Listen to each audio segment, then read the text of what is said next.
remember. She was just the most delightful person. Every day when I come home from work, she would be there waiting for me at the front door.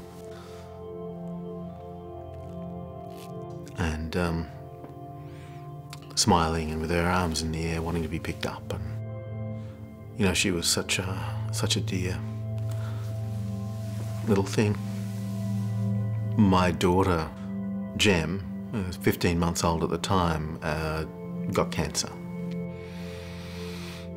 When she'd had major brain surgery, nothing could have prepared me for kind of how raw the experience was going to be. But somehow a breakdown in communication, a breakdown in protocol meant that she did not have adequate pain relief. And I could see that from more or less an hour after she came out of surgery. It's hard to describe, but it was almost as though her skin was crawling.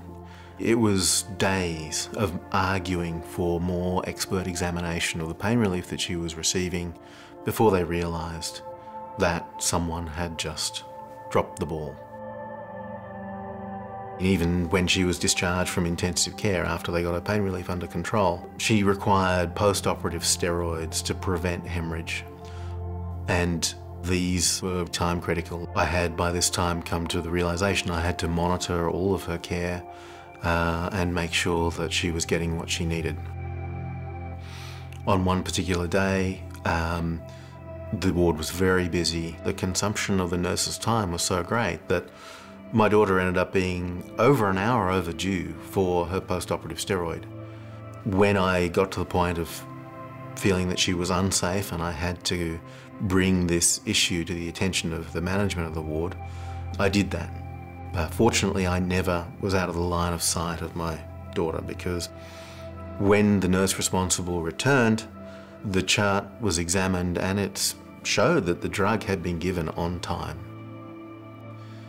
And I just had to say, this drug is vital for her safety. She is a 15-month-old baby and her life is literally in your hands.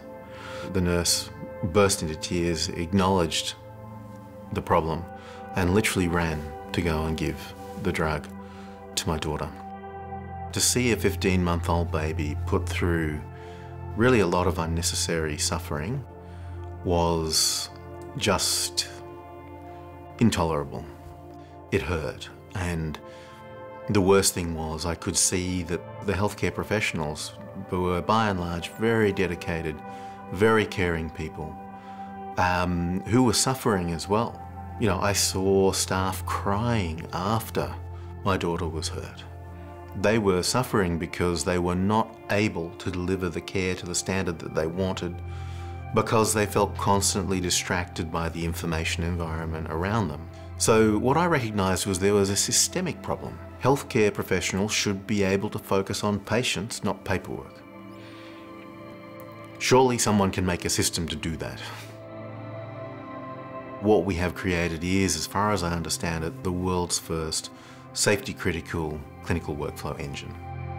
To think that the fourth leading cause of death in this country is errors in healthcare is, you know, a really sobering statistic. In terms of hope, I think there is an answer.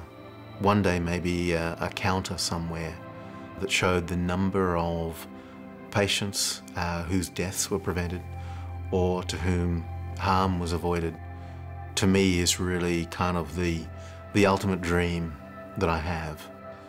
And if there were a label that would include Jem's name, I would like that to be Jem's counter.